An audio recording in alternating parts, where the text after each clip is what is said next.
Okay, excellent. Hello, welcome everyone to 4mation's webinar today on making AI profitable. Um, there's an incredible amount of amazing, game-changing AI work going on all around the world at the moment, but as an unfortunate byproduct, there's also a lot of hype around AI. It'd be challenging to cut through that and find where the value lies.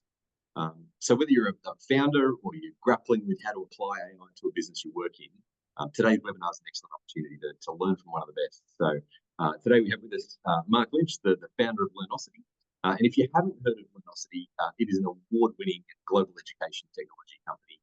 Mark and his co-founder have built some extremely successful software. They've got offices in Dublin, New York, and Sydney.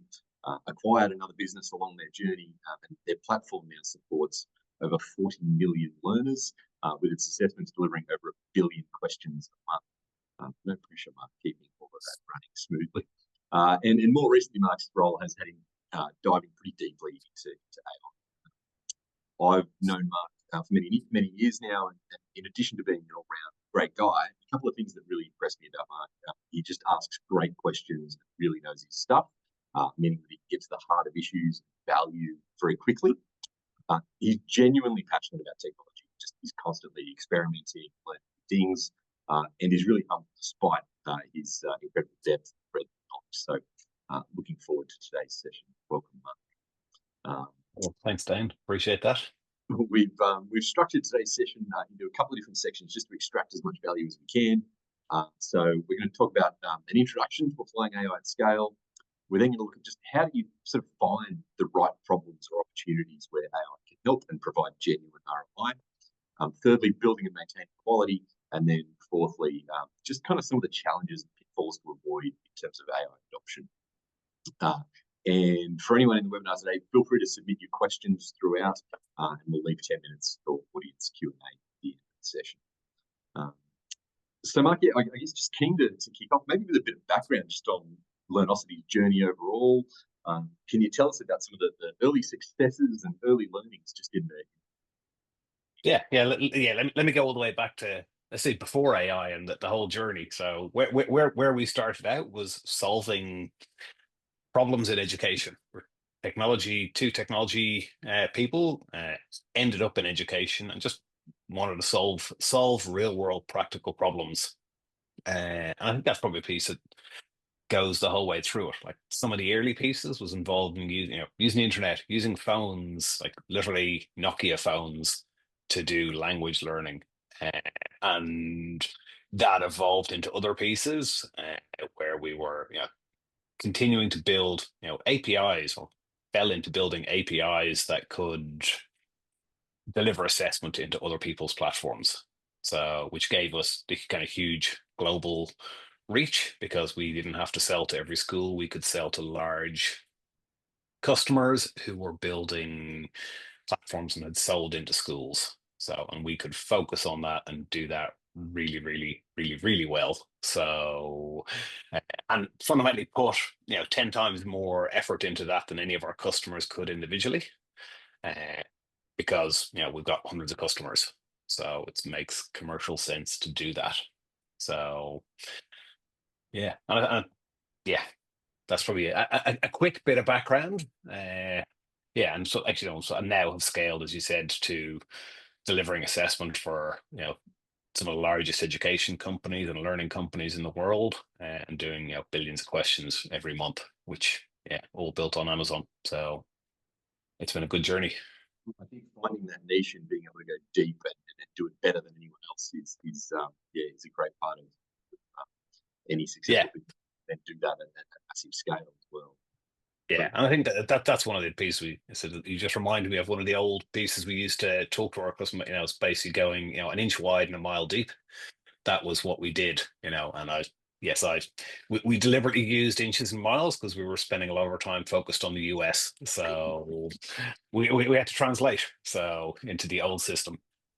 And you may have already answered this now, but I'll ask it anyway in case the answer is different. But yeah, what's sort of your number one piece of advice for getting to product market fit? Yeah, an inch wide, mile deep, but yeah. Yeah, to be honest, to me, the product market fit is step one, you need to be in the market. So you need to. It's a journey, not a perfect thing. You start off in the market, you need to get to know it to some level. You need to then identify some of the problems, probably POC them, and then get feedback from who you think your customers are, whether they are your customers or whether they're potential future customers. Get that feedback, and I think that's probably a piece I see as well, my theory on it is you need to actually bring them something. So you need to have an idea, bring it to them, and then have them tear it apart and be okay with that. So, and most of the time what happens is you find you go with something, and if you're within the ballpark, they go, oh yeah, but it would be better if it does this, or this is actually my real problem. Uh, Whereas if you go with just asking what are your problems, you just get a laundry list of something that maybe the very early stages that helps you to refine what you're going to POC, but generally, yeah, that's the very earliest step, and then it's have a POC, and yeah, talk to the customers about it. Yeah, yeah. So yeah, I yeah. think that's one of the most common challenges we see is excited founders with this big idea. Just the validation step often just gets skipped, and the more often Yeah. you show a customer something rather than just telling them about something, I think increases the quality of that feedback that you get, and it just increases the speed of getting to something that really adds value. Yeah, yeah, and I think it's also about understanding, is it a big enough problem to solve as well? And again, that varies depending on the company and the size and scale, but you know, it's kind of, is juice worth the squeeze of solving this problem? Yeah. And so that's some of that can be, let's say, pre-designed or it almost can become an Excel exercise to go, well, if they paid this, if they did this, is it a worthwhile problem? And that's become a lot more salient in the kind of AI world as well, as things have, the price of running AI can be expensive. It's dramatically expensive compared to, saving stuff in a database. So it's just enormously more expensive, but it does enormously more useful things as well. Storage and processor power, yeah, it doesn't come cheap. Let's jump into that main topic then AI, which is our key topic today. When did you and when did Learnosity first start looking at AI? Was there kind of an aha moment that excited you and got you on the journey? I think it was, again, probably a lot of the hype back there got involved in it and started out with the kind of say the same place as everyone. This is cool, but it makes mistakes and can't quite get your head around it, around to what's it useful for. But we started playing with it, trying out, seeing what things worked, what it was good at, what it was not good at, and that probably brings me back to a point around product market fit. It's a technology, it's a tool, it's not a solution. Yep. So figuring out, okay, what's this tool good for? And then what can you apply it to, which very much maps back to that, and we started kind of across the whole company. Well, so probably started quite small with a few people who were looking at it, and then we continued to expand that. And the more we went, actually, let's get everybody in the company using AI. So, from uh, we basically put a very simple lightweight request process in that anybody could request access to it. And as long as they were using it or trying it out, and if they decided they didn't want to use it, fine. But getting people familiar with what the tool is of LLMs is what we really mean at the moment when we're talking about AI. But yeah, getting people familiar with that and understand the strengths and weaknesses of it. Go, this works great. This is terrible. It's no good at that. So. And in the early stages of was that giving people sort of access to company GPT, or was it other tools? Or Yeah, pretty much. Copilot? A mix of those. Yeah, like ChatGPT. We use Google for our stuff, so access to Gemini as well. Uh, Copilot for a lot of developers, and we kind of got a core group of people looking at that and going, was it good? Was it bad? What's it good for? And sharing that knowledge and discussing that, and continuing to have channels on Slack that talk about the good and the bad of it. So it's where it works well, where it doesn't work, concerns from the industry. Just generally, it is a topic of conversation across everything. We've we found the same thing, like just getting that early adoption and getting people's default behavior change to being, using the tools, then led to the insights that lead you to applying it more broadly for clients in particular ways. Just because that understanding is there, as much as you can intellectually understand it, actually experimenting with it was the difference, at least in our team. Kind of getting that. Yeah. Because like I remember some of the early pieces, the first tryout, and everyone's talking about hallucinations and things like that, and you're like, you put in, tell me about Mark Lynch, the founder of 4mation Technologies, or and it will give a really plausible thing that mixes, a whole load of different pieces together, and it looks legit, but it's not. But again, kind of understanding that it's the kind of things that it can be good for. Yes, it's creative. It's like asking, like asking you to explain something that you have no concept of, really. And make sure you give me a good answer. You can either say no, I don't, or you can make up some stuff. And it'll probably sound plausible. So, but yeah, and that was really the playing with that, the understanding what it's good for, what it's not good for, is really what it kind of drove our development in that. And then figuring out the kind of problems it was good at. And I suppose, what my thoughts on that is, like, we're so used to developing technology solutions where it is true or false. It's Boolean. It saves it. It does it. Everything works. You can test it. You can validate all of that. But there's also a whole category of problems that we just wouldn't go near. Like computer vision, scoring, non-deterministic stuff. So, and that's what I see as the whole AI. And I actually think in the broader AI, LLMs plus every other, let's say, vision libraries, all of those pieces, they've just come on in leaps and bounds. So you can do, moderation. You can check images and get an understanding of what's in them, which is going to open up a whole new set of useful pieces that we can use in education.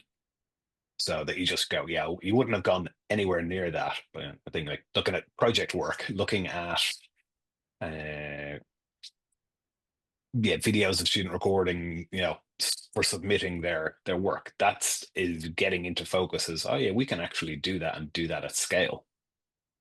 It feels like a bit of the building blocks that are there are just so much larger. Like they're things that you could never conceive of. But machine learning has been around for ages, but building some of these things is just not feasible.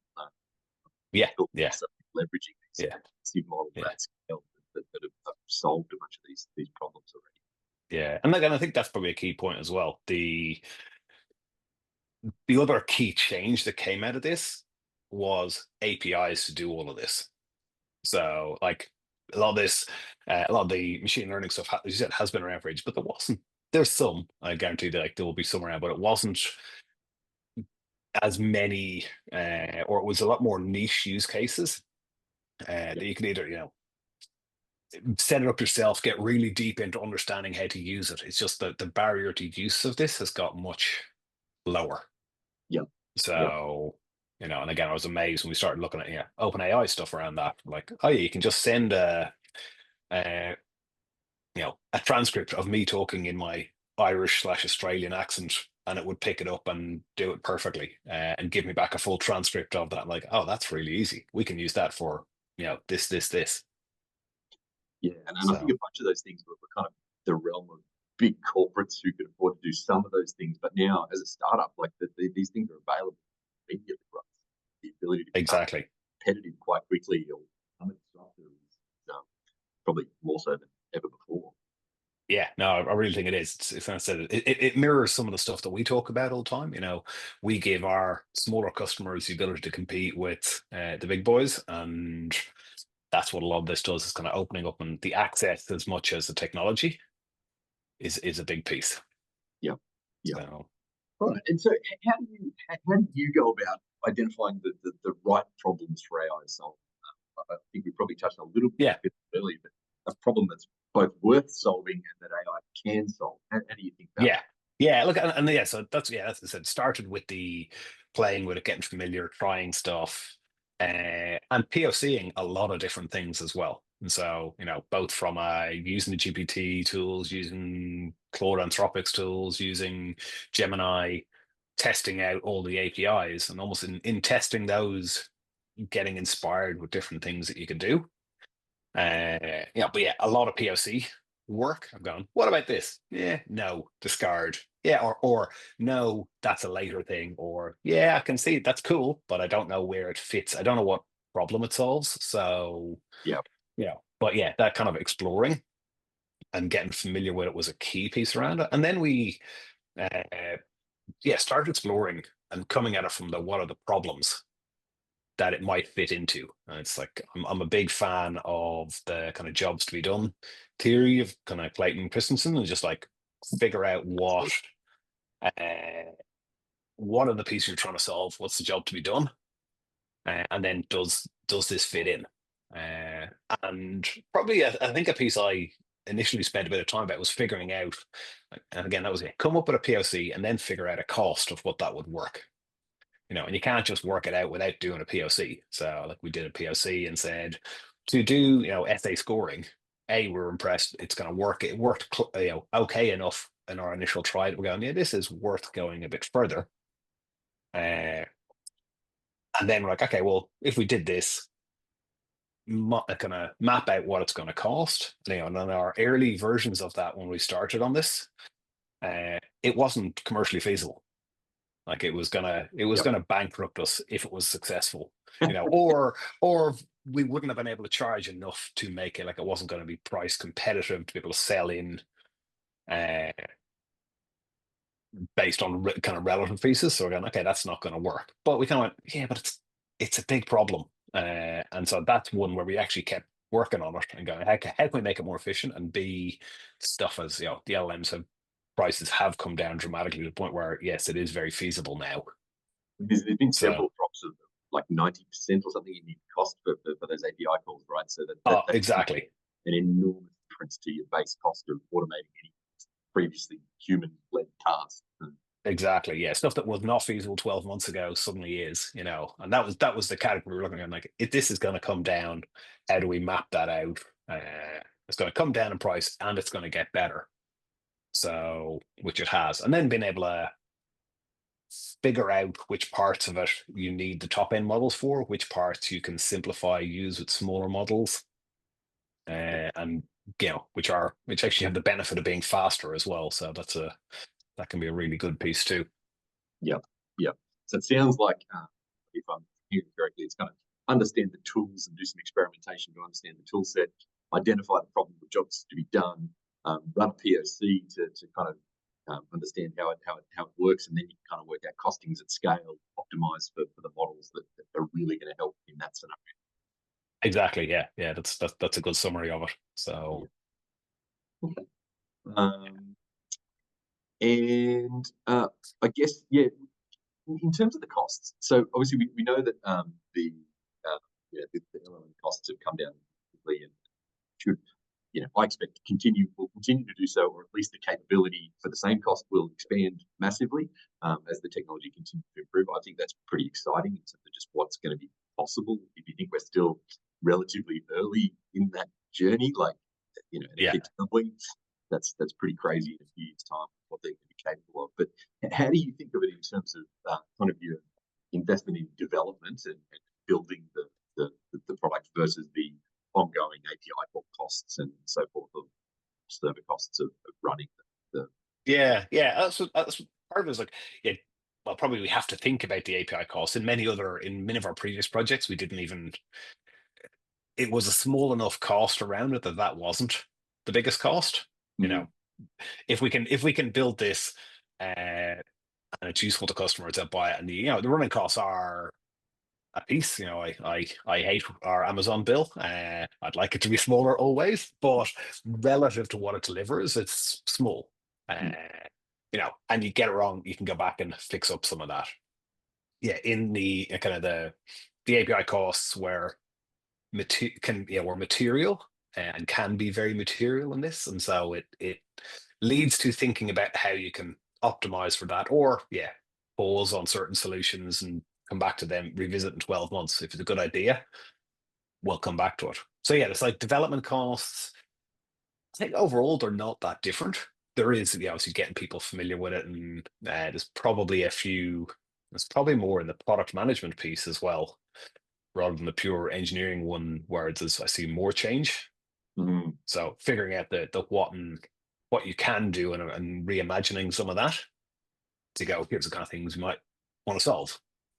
And then probably the one other piece that I think we're seeing more behind this is related to quality and keeping high quality. And so, from our perspective, a whole lot more work we're doing behind the scenes to manage quality and ensure that it is doing what it's supposed to do, because it is non-deterministic. Yep. So building validation frameworks and data sets that we know, that we can trust, that we can rerun. So, and that was probably a piece, kind of slightly off topic, but that we, in our design of this, we design it to enable us to swap in new models. So that's Yep. probably a key Yep. piece from a development cost piece, is it's never going to be a one and done. So that's probably true of all software, even though some people think it's done. It'll rarely Usually ever be all done. integrations. Yeah. Yeah. Yeah, exactly. Because for example, OpenAI have changed their models multiple times. So have Claude. The ones that were out last year, or Anthropic, the ones that are out last year are all being deprecated. Yep. So even Yep. if you want to use them in another 12 months' time, you probably won't be able to. Yep. So you need to have that, let's say, validation framework, which I'm calling it validation more so than a testing framework, but it's a form of testing in my mind, but a more data science statistical validation rather than pure, I think, unit testing framework. Yep. Yep. And I want to dive into that in a bit more detail in a moment. Just one quick question before we do. In Yeah. terms of developers, what sort of characteristics do you look for in developers, and are there different traits that you look for in, we're going to be working on your AI projects versus other projects? I think I'll say a bit of both, right? And let me answer. So I think a lot of AI projects, or where I see a lot of value in AI projects, is the AI is the core, but there's a ton of work around it that makes it valuable. So, you know, so a lot of that is the same. If you need to get it in front of customers, so it's probably delivered via the web. So you still have all your front end JavaScript team. They haven't changed that much. They're just integrating against a slightly different API. So, and the way we approach it, we typically it wouldn't be a direct call against that API. We'd have our layers in front of it to ensure validation, security, any of those pieces anyway. So from those developer perspective, it doesn't change that much at all. From the people actually working on some of the problems, it probably leans more towards, as well as back-end engineering, to having more data science, to be able to use it and to be able to do the analysis on, say, the statistical piece, to go, to be able to answer the question, is it doing what we expect it to do? Which, on all of this stuff is I said, you need to statistically test it, not empirically go yes or no.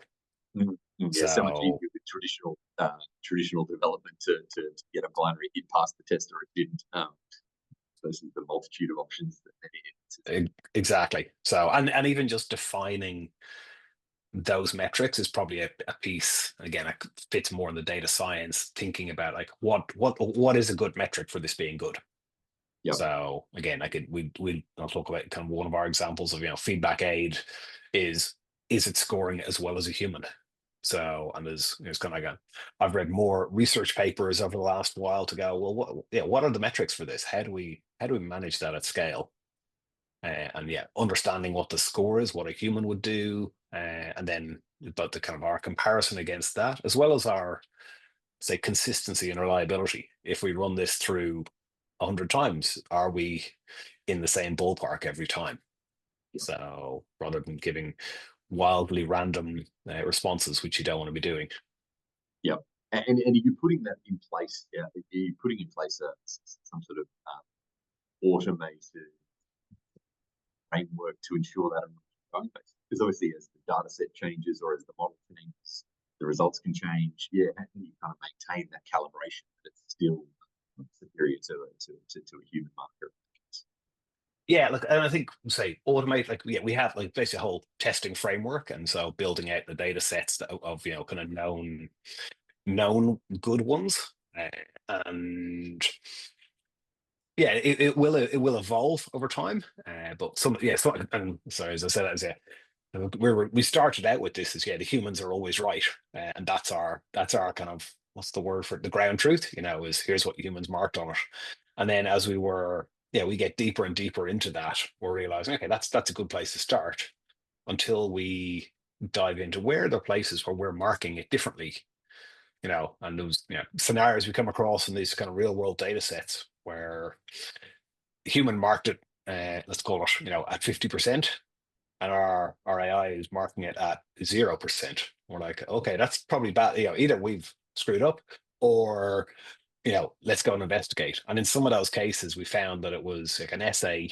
that had the first paragraph written well, then was a load of garbage. Kind of, it looks like almost pressing the autocomplete button on your phone or Right. something like that consistently. Shortcut, just going, that looks good. Won't bother reading the rest. That's it. Like literally, that's what it was. We're looking at going, how did it? It's like, they scanned because I looked at it, scanned the top one. Yeah, that looks fine because they're all real words. It wasn't like garbage that you pick up. But yeah, so we're finding kind of places where we need to kind of iterate and improve the data sets and figure that out. But the nice piece about it is you can, because while it's say work and expensive, it's a lot less expensive than getting a whole lot of humans in to rescore all of these again, because you think so we can build, we can capture a lot of that, and then we have a testing purpose. So when GPT-5 comes out, when Anthropic 4 or Claude 4 comes out, we run it against it and we go, is this better or worse, and is there places where we can tune it based on prompt engineering, new guidelines or learnings in the communities, how we can potentially make it better. Yeah, yeah. I think it's really interesting just the shift from technology kind of just being automation of human things in the past, but then AI kind of getting to the point where it does some human things as well as humans, but just faster and automated, but also some things just actually better than humans. And so I think there's a bit of a reset for a lot of people just as they come to learn these tools, that there is an opportunity to not just perform at a human level, but actually beyond that. Yeah. Look, and a thing that I heard at a conference, it was a few months back actually, but and it was like, yeah, people kind of being afraid of it because I think it's coming for their jobs and stuff like that. That's a genuine fear for a lot of people. And then, but a point I can't remember who actually said it at the conference, but it's not that AI is coming for your jobs, it's that other people using AI are coming for your jobs. And it's like, okay, that makes sense. So get on and learn it and figure it out. And that's probably a key piece that we look at is we see AI as an aid, an assistant, kind of helps us all do better work. So Yeah, and yeah. takes a lot of the drudgery out of it, which is good. I think it's a bit of a self-fulfilling prophecy as well. The people that are afraid of AI, therefore don't use it, they're the ones that are most likely to be replaced by somebody using AI. It's kind of the more you embrace it, the less of a threat it becomes. Yeah, very much so. Can you tell us about some mistakes during either sort of the design of products or development of AI products or testing that sort of the audience might learn from today? Yeah, let me see some mistakes. Probably one of the biggest, let's say, cool learning was it's really easy with AI. It's incredibly easy to do POCs. You can get stuff that works really well. And again, like put it into make a GPT, a custom GPT, do that, which is great. But actually turning it from that into a real world product can be quite hard, and it can be hard from, and that's prototyping is exactly what you should do, and if it looks like it's doing the right things, go and spend that energy to make it a production level product. But the pieces that we had, pain with is it can give a full grade that's quite accurate for an essay, but it then puts the wrong quote in a JSON object. When it was pulling out quotes from an essay and it was dropping it into JSON and breaking the JSON. And I was like, oh, once it's broken, it's really hard to fix that. So all manner of tuning and workarounds and ways to make that work reliably, and that will become a solved problem. But I think probably the key piece is the AI is an amazing human interface because we can talk to it and we can chat with it and do that. When you're hooking it in as APIs, it just needs a little bit more work because it's not as good at talking to computers. So that's the kind of weird piece about it.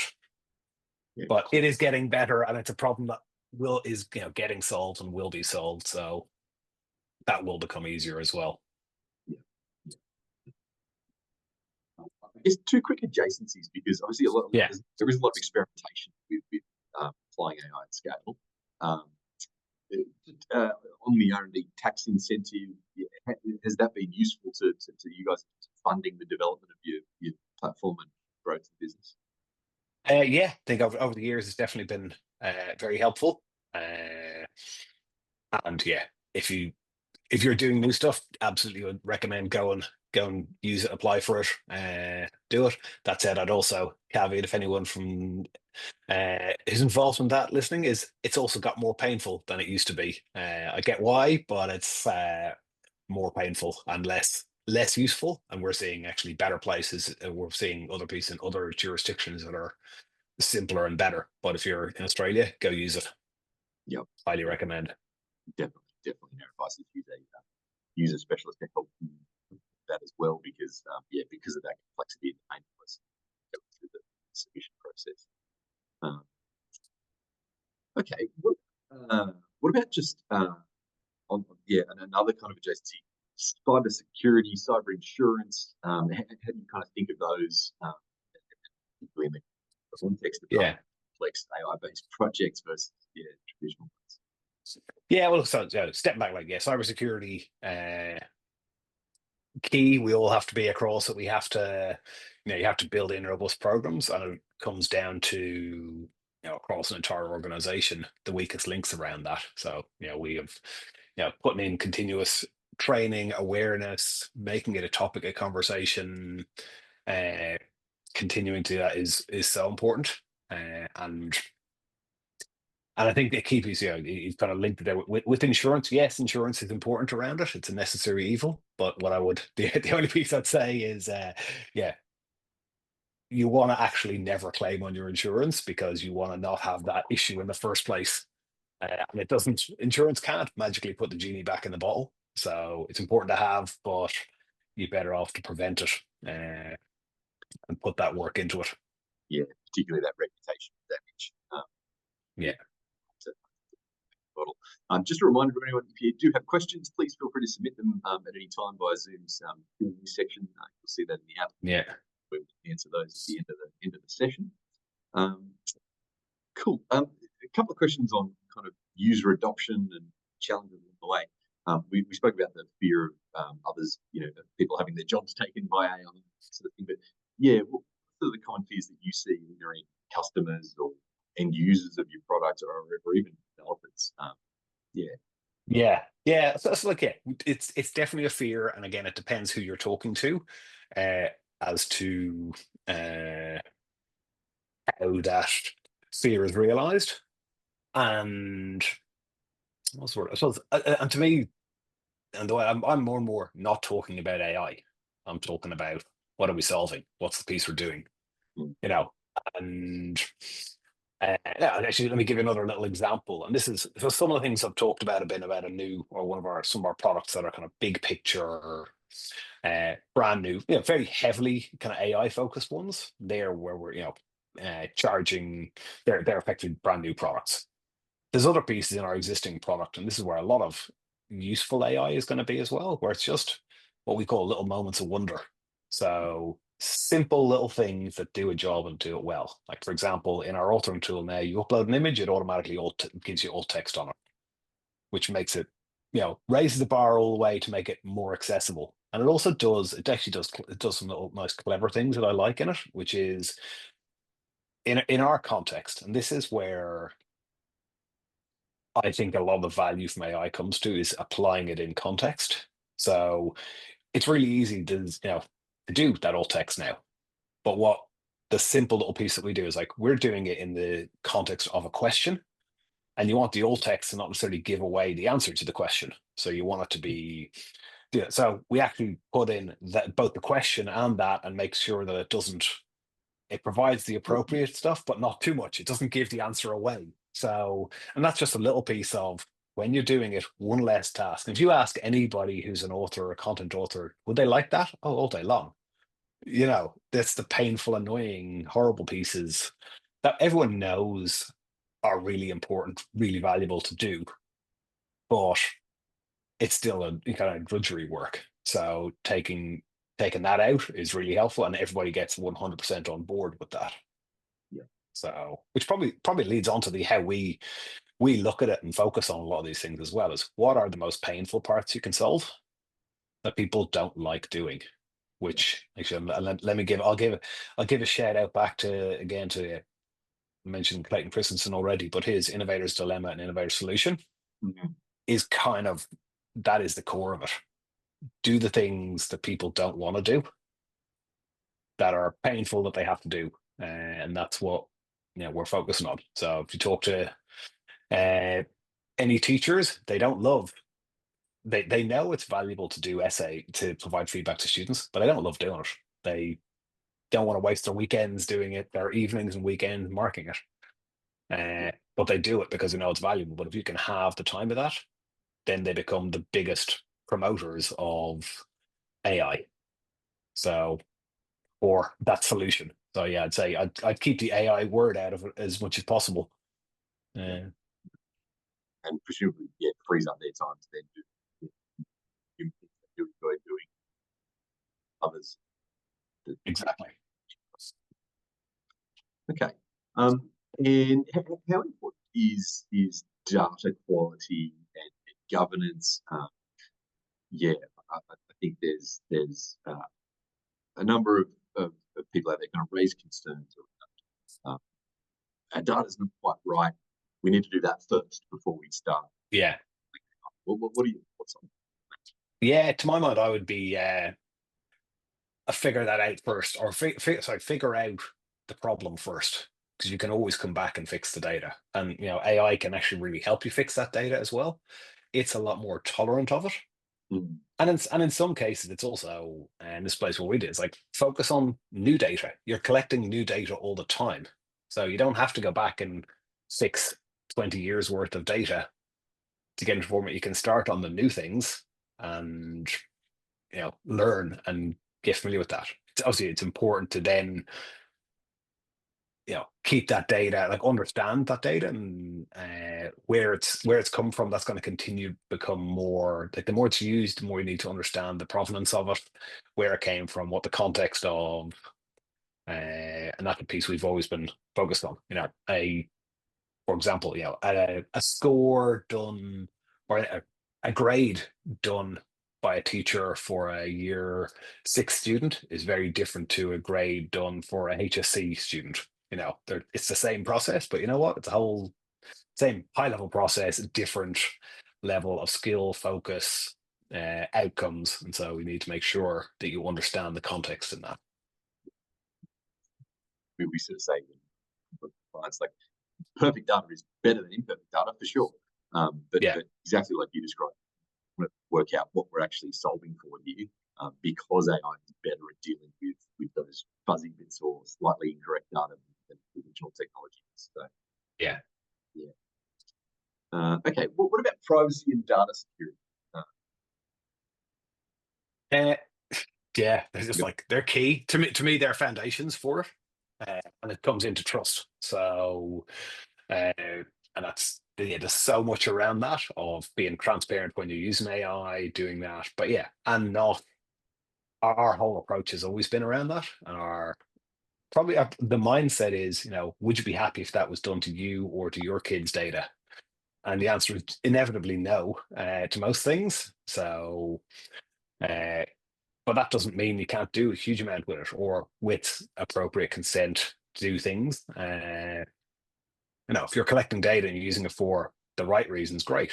Collecting data and selling it off to anybody, and then going, oh no, we didn't do anything about it. We just sold it to these people with no controls around what you can do with it. So yeah, I think from our perspective, we keep it. It's our customers' data, and we keep it safe and secure for them. Yeah. And that's the key. Don't use it for any other purposes. I think just understanding which data is being for training a larger model, which one isn't, because that proprietary data set, as our AI continues to improve, if you don't have proprietary data, that's a challenge, right? Unless you've got kind of unique data or a physical product or service, there's a lot of things that are going to get eaten by AI over time. Yeah. No, I think so. And a key piece of that, like, we don't feed any data back into the LLMs. So, which kind of comes back to a piece around keeping quality. We do this testing snapshot point in time and go, right, this model, we know we get this level of quality out of it, and that will stay at that level until we move to a newer updated model. And then we rerun all the testing on it so that we can see where we're going. But it's not like it's evolving over time.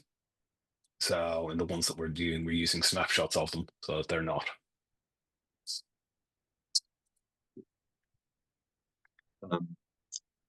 Okay, in the products that you've launched, and I think this is well, products or features, to be honest, but in products or features, and this is probably a broader product management question that applies to AI, but to any any piece of product development.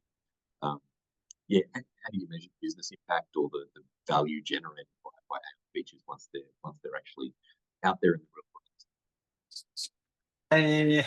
Yeah, depends on the and then the two different categories I mentioned. One of kind of building it into the product, it's often harder to measure. Building new products, it's a whole lot simpler to measure. In the people buy it, people use it. So to me, I'm not sure that it's any different to any other piece of technology, really. Again, go back to the tool piece. It's a tool, and sometimes it's going to be worth measuring, sometimes it's not. Talking about our alt text generation, I don't care to measure that. It's not, like, I think almost anecdotal stuff when we see people going, oh yeah, I love that, and we get feedback on it, great, I'm happy with that. Whereas we're very much measuring a lot of the kind of large product pieces around feedback aid, around author aid, where it's to make sure it does what we said it's doing, and it stays doing that. And if as long as we can keep that the right way, then it's solving a valuable problem. So I believe it'll be highly successful. I think we often find, like, there's short-term metrics you can apply, things like just usage of the feature. Often time saved is something you can directly measure, or dollars. Client satisfaction is probably another one you can often get, depending on the nature of the feature. But the harder ones to measure are kind of the impact on client churn or retention long term, because the impact of that might not be until renewal in 3 months' time, 6 months' time, and there's 8 other features you've also launched in that period. So attribution can become challenging. But I think it's a balance of those direct short-term metrics, kind of monitoring the longer term. I completely agree. But I also, and it's very much, it's the same. It's generally good product management. It's the same pieces around that of, if you haven't improved your product over a period of time, it's the what have you done for me lately kind of piece. It's like, oh yeah, but we did this. We kept it all secure. We did what we took to do, right? And what else? So we all have short memories, and we're all human, and we have the same views, Yeah, very good. How do you, again, this ties in with product management again, but how do you manage your backlog of ideas or things to build AI projects? Yeah, well, so yeah, in general, kind of product management, we'll have a product roadmap. We use the SAFe framework now. We kind of evolved to that over the last couple of years, and we'll have a long-term, I think, 18-month roadmap of the things that we're likely to do, with general themes and kind of supporting pieces, so that we can build long-term pieces on that. And then, yeah, use basically planning increments of a quarter, which is where that's when stuff's locked in. And so stuff can change along that, and we make sure we leave a bit of flexibility in it, Yeah. so that we can change stuff. Because if you pack the whole thing and a new idea comes along, and let's be honest, there's a lot of new ideas at the moment with AI, so you need to keep like keep some space for that, so that inevitably those ideas are going to come up. yeah, and some of the pieces around it is, it's changed the dynamics on things that were not feasible before have suddenly become practical. And so kind of continuing to reassess that and go, oh yeah, like I never even would have put this on a roadmap, but now it's possible. Okay, cool. Let's put that into the mix. Yeah, and continuing to working at the whole company across ideas and sharing ideas around it really helped. Nice. Um, an advice question. What advice would you have for founders or CEOs or exec leaders who are still skeptical about investment? Uh, An investment in the sense of within their companies, as opposed to the yeah, fluctuation yeah. Yeah, I probably the key piece is the thinking about it as how I think it was, like solving the fluffier problems. So as I said, computers solve binary problems. They now and humans solve the messier problems, and AI is somewhere in the middle, and it can solve a lot of those problems. And it's probably that piece as well. It's the people think that hallucinations are, as I said, it's a very strong word, but hallucination is just mistakes, realistically. And guess what? Guess who else makes mistakes? The gold standard of human. We all make mistakes, and that's fine, and we know how to deal with it. So I think there is a level of understanding that. If you want to put your head in the sand and say, "Oh, hallucinations can't do it," fine, but that will be a mistake. So you'll have a hallucinating AI come along in the future. But yeah, and yeah, to that other point we talked about earlier, yeah, you can use the tools yourself, get back in there and try them. Just start using them, even for non-work related things. Like try out GPT. Use it to give what's we call it, agendas for your holiday. Give me an itinerary for my holiday. It's really impressive. So, and you can change it, and that's the key piece as well. Like, you can take it and you can ignore pieces of it, but getting you familiarity about what they're good at and what they're not good at. Yeah, wholeheartedly agree with that. Just the execs that we see that they're using the tools just have that broader understanding that leads to insights about where it can be applied within organizations. Pumping in things like, hey, what are 10 fun things to do because it's raining outside with the kids this Saturday? Exactly. Yeah, just those types of activities can open people's eyes, I guess. Yeah. Cool. All right. Look, we might, with a couple of minutes to go, we might try and see if we can answer a couple of questions. So let me see if I can bring up a few of those questions. The hallucination thing. That's probably a useful one to look at. Yeah. I'm not sure I'm willing to trust all my processes to AI yet. How certain can I or anyone be that these generative AIs are giving me correct information? And who's liable if they don't, and it results in damage? That's the one. Yeah. Well, I mean, give my 2 cents, and I'm interested to hear yours as well, Dane. So, okay, I wouldn't trust all your processes to it yet either, but I would start picking away at the ones that it can do. And probably to my point a moment ago, you humans make mistakes in those processes too. So you can build in guardrails and safety nets around that to manage and check it. And the reality is, And it's understanding whether it's all about correct, like perfect information recall, or what is the process. So in many cases, the process isn't about that. And if you design the process well, you can dramatically limit hallucination or pieces like that. So, and that's where testing, training, validation, and it does it right. And it does it right, you might start out and it's doing it right less, but the more you iterate and develop the process, getting it right, 100 times, or getting it wrong 100 times, to getting it wrong 1,000 times, to getting it wrong 1,000,000 times, and suddenly you've got a terribly robust thing that's a lot that you can iterate on. And to be honest, to the liability one, uh, I would put that as you are. So do the engineering work around it to uh, make the mistakes. So if you're running a company, if you're doing that, you're ultimately responsible for that. And so make sure you build appropriate safety checks and tests in it. Don't trust it blindly. Trust and verify, or trust but verify. Yeah. Yeah.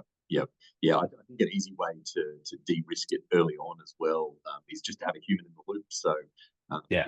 it can act as a guide, but a human is ultimately signing off on this thing. And I think some of our clients in the legal space, obviously that's really important. Decisioning and so forth is validated by a human.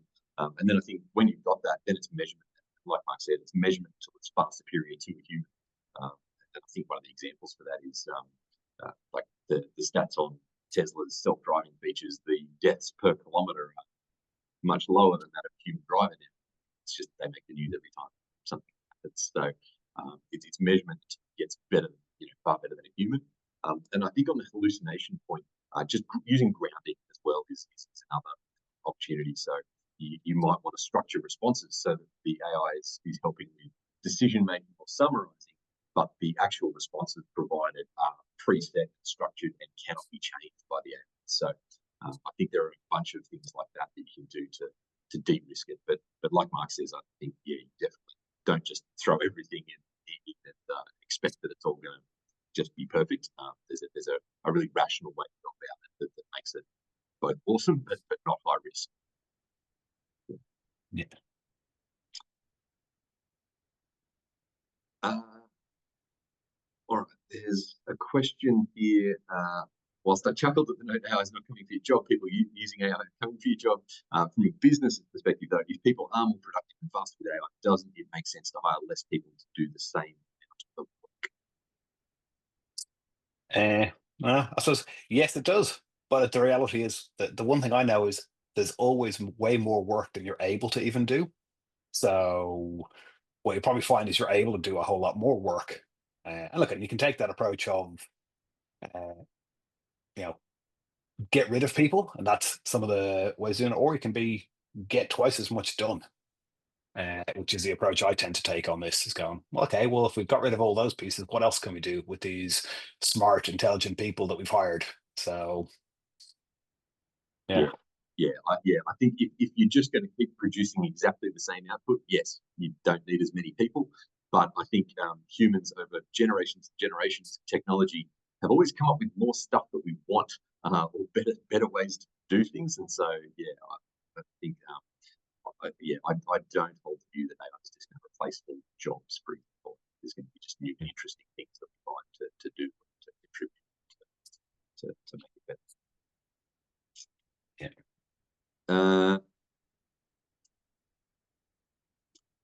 Probably this is a quick one. I'd really like to implement AI to help with my data, but I'm working with a lot of very confidential information. If I license an AI system to help with my data management, will my data still be secure, or is it going to help train XGPT? I think that's something that you can configure depending on what you're using. So that's something any decent developer will be able to set up to protect your data in that instance.